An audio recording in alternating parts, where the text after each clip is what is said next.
দর্শকবৃন্দ, আজকে আমরা কচুর লতা দিয়ে একটি রেসিপি তৈরি করব। তার জন্য প্রথমে লতাটি পরিষ্কার করে বেছে নিতে হবে। বাছার পর এভাবে ছোটো ছোটো করে টুকরা করতে হবে। একটি কড়াইয়ের মধ্যে তেল নিলাম। তেলটি গরম হওয়ার পর পেঁয়াজ ও কাঁচা লঙ্কা দিলাম।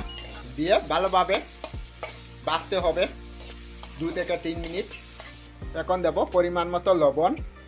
আমি টাটা লবণ ইউজ করি, আপনারা যে কোনো ব্র্যান্ডের লবণ ইউজ করতে পারেন। তার সাথে সাথে মশলা সানরাইসের ইউজ করি। লবণ দিয়েছি। এখন আরও 3 থেকে 4 মিনিট ভাজতে হবে, যতক্ষণ পেঁয়াজের মধ্যে তেল না ছাড়ে এবং পেঁয়াজটি নরম না হয়ে যায়। আমরা অন্য মশলা কিছু দেব না। কেটে রাখা লতিটিকে দিলাম।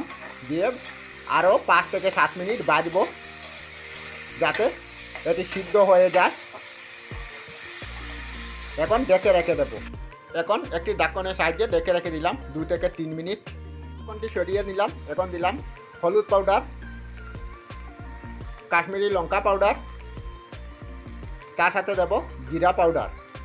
আপনারা ধনিয়া পাউডারও দিতে পারেন। দিয়ে ভালোভাবে মিশিয়ে নেব, নেড়ে চেড়ে। তারপর আরও 5 থেকে 7 মিনিট ভাজতে হবে। ঢাকনটি সরিয়ে কিছুক্ষণ পর পর নাড়তে হবে, না হলে নিচে লেগে যাবে। আমাদের কচুর লতি প্রায় সার্ভ করার জন্য রেডি হয়ে গেছে। আপনারা এটি ভাতের সাথে খেতে পারবেন।